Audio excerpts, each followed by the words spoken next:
Israel Iran యుద్ధం కారణంగా Gulf దేశాలకు వెళ్లే విమాన సర్వీసులు అన్ని రద్దయ్యాయన్నారు ట్రావెల్ ఏజెంట్ శ్రీనివాసరావు. ముందుగా ఫ్లైట్ టికెట్స్ బుక్ చేసుకున్న వారికి ఎయిర్లైన్స్ సంస్థలు రిఫండ్ చేస్తున్నాయన్నారు.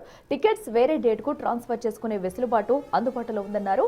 అలాగే దుబాయ్లో చిక్కుకున్న వారికి యూఏఈ గవర్నమెంట్ సపోర్ట్ చేస్తుందన్నారు.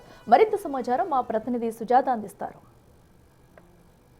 ఇజ్రాయెల్ మధ్య కొనసాగుతున్నటువంటి యుద్ధ నేపథ్యంలోనే ఇప్పటికే విమానాశ్రయ సంస్థలన్నీ కొన్ని విమాన సర్వీసులను కూడా ఆపేసింది. ముఖ్యంగా గల్ఫ్ కంట్రీస్కి సంబంధించినటువంటి వాటిని ఇప్పటికే చాలామంది ముందస్తుగా తమ ప్రయాణాలకి సంబంధించినటువంటిని విమానాల బుకింగ్ కూడా చేసుకున్నారు. వారికి సంబంధించినటువంటి రిఫండ్ ఇస్తారా లేదు అనంటే టికెట్ ట్రాన్స్ఫర్ చేస్తారా, ఇలాంటి విషయాల గురించి నెక్సీ ఫౌండర్ ట్రావెల్కి సంబంధించినటువంటి శ్రీనివాస్ ఉన్నారు.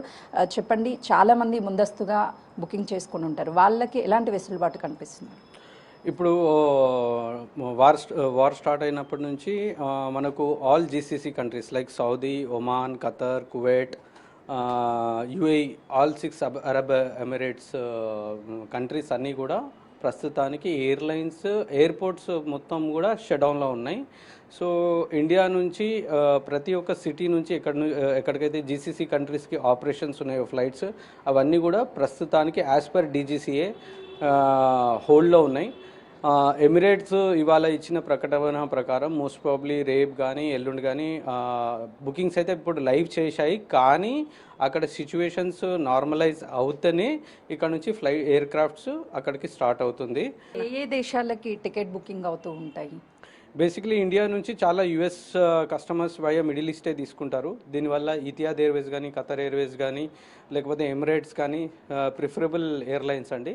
ప్రస్తుతానికి ఇవన్నీ మిడిల్ ఈస్ట్ కెరియర్స్ కాబట్టి ఇవన్నీ ప్రస్తుతానికి హాల్ట్లో ఉన్నాయి. అండ్ ఈ నార్దర్న్ పార్ట్ అంటే via Pakistan is our northern part of the air space. And because of the relations with the Pakistan మనం ఆ ఎయిర్ స్పేస్ యూజ్ చేస్తలేము. అండ్ సదరన్ పార్ట్ వచ్చేసి through GCC via Dubai, Oman, Qatar, Doha మనం ఏవైతే via తీసుకుంటామో via Europe and US కంట్రీస్కి ప్రస్తుతానికి GCC war వల్ల ఆ కంట్రీస్ అన్నీ కూడా బ్లాక్ ఉన్నాయి. సో మనం కంప్లీట్లీ సదరన్ పార్ట్ నుంచి మనం ఫ్లై అవ్వాల్సి వస్తుంది. సో హైదరాబాద్ నుంచి కానీ బాంబే, చెన్నై, ఢిల్లీ నుంచి వయా అడిస్ అబాబా, సౌత్ ఆఫ్రికాలో వయా అడిస్ అబాబా నుంచి కేఎల్ఎం, లుఫ్తాన్సా ఇవన్నీ ప్రస్తుతానికి ఆపరేషనల్లో ఉన్నాయి. In case if there any issue or the flying hours పెరిగే ఛాన్సెస్ ఉంటే ఇవి కూడా స్టాప్ అయ్యే ఛాన్సెస్ ఉంటాయి. ప్రస్తుతానికి కేఎల్ఎం అండ్ లుఫ్తాన్సా అయితే ఆపరేట్ అవుతున్నాయి. కానీ మిడిల్ ఈస్ట్కి వెళ్ళే ఏ ఎయిర్ క్రాఫ్ట్ అయినా కూడా ప్రస్తుతానికి హాల్ట్లో ఉంది. నెక్స్ట్ 2 to 3 డేస్లో ఇంకా మనకు తెలిసే ఛాన్సెస్ ఉన్నాయి. మనకు దాదాపు 2 డేస్ నుంచి కూడా ఈ ఫ్లైట్స్ అనేవి రద్దు చేశారు. ఎంతమంది టికెట్స్ బుకింగ్ చేసుకొని ఉంటారు? ఎంతమంది ప్రయాణికులు తమ పోస్ట్ పోన్ చేసుకొని ఉంటారు? ఇప్పుడు హైదరాబాద్ నుంచి దగ్గర దగ్గర 4,000 నుంచి 5,000 మంది పైన ప్రయాణికులు ఇబ్బంది పడుతున్నారండి ఆన్ అన్ యావరేజ్. ఎందుకంటే ఈ టికెట్స్ ప్రీపోన్మెంట్, క్యాన్సిలేషన్, ఎయిర్పోర్ట్స్లో ఆగిపోవడము అండ్ ఏవైతే ఎయిర్లైన్స్ ఆపరేట్ అవుతున్నాయో యూఎస్ఎల్ఏ ప్యాసింజర్స్ ఉన్నారో ఎవరైతే మిడిల్ ఈస్ట్ ఫ్లైట్స్లో బుక్ చేసేసుకొని ఇప్పుడు క్యాన్సిల్ చేసుకొని కేఎల్ఎం, లుఫ్తాన్సా లేకపోతే ఈథోపియన్ ఎయిర్లైన్స్ ఆల్టర్నేట్ ఫ్లైట్స్ కూడా బుక్ చేసుకున్నారో as per our reports and GMR information ప్రకారం ఆ ఫ్లైట్స్ ఈ మంత్ 28th వరకు సోల్డ్ అవుట్ ఉన్నాయండి. ఏవైతే ఆపరేషనల్ ఉన్నాయో ఎవరైతే యూఎస్ వెళ్ళాలనుకుంటున్నారో. సో ఆల్టర్నేట్ ఆప్షన్స్ మనం వెయిట్ చేయాలి అంటిల్ ఈ సిచ్యువేషన్ నార్మలైజ్ అయ్యే వరకు. చాలామంది కనెక్టివిటీ ఫ్లైట్స్కి చెన్నైకి అలా వెళ్తున్నటువంటి వాళ్ళు వెళ్తున్నారు. అక్కడ నుంచి ఇబ్బంది పడే వాళ్ళ పట్ల విమాన సంస్థలు ఏమన్నా రెస్పాన్సిబిలిటీ తీసుకునే అవకాశం ఉంటుందా? ఇప్పుడు మీకు ఇండియాలో చెన్నై అయినా, బెంగళూరు అయినా, హైదరాబాద్ అయినా యూజ్ చేసేది సేమ్ ఎయిర్ స్పేస్ యూజ్ చేయాలండి. ఎవరైనా యూజ్ చేయాల్సింది.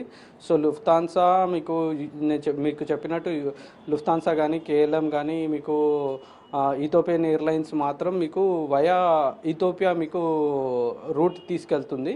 జీసీసీ కంట్రీస్ కానీ northern part of Pakistan air space ప్రస్తుతానికి మనం యూజ్ చేయడానికి లేదు.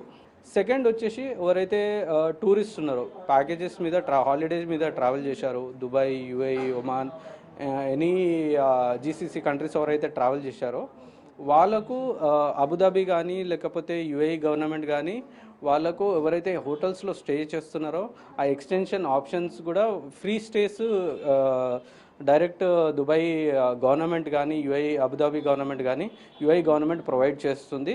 And in case further any issue ఉన్నా కూడా మీరు local Indian embassy contact numbers కూడా షేర్ చేస్తున్నారు సోషల్ మీడియాలో.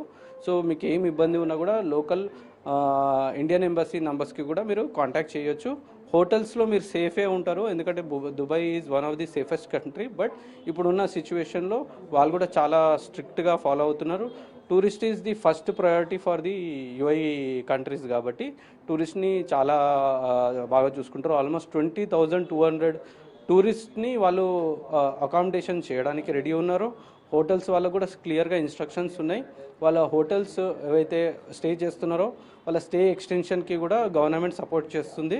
So UAE government is supporting tourists, and our Indian government also is in talks with the GCC countries to support our Indian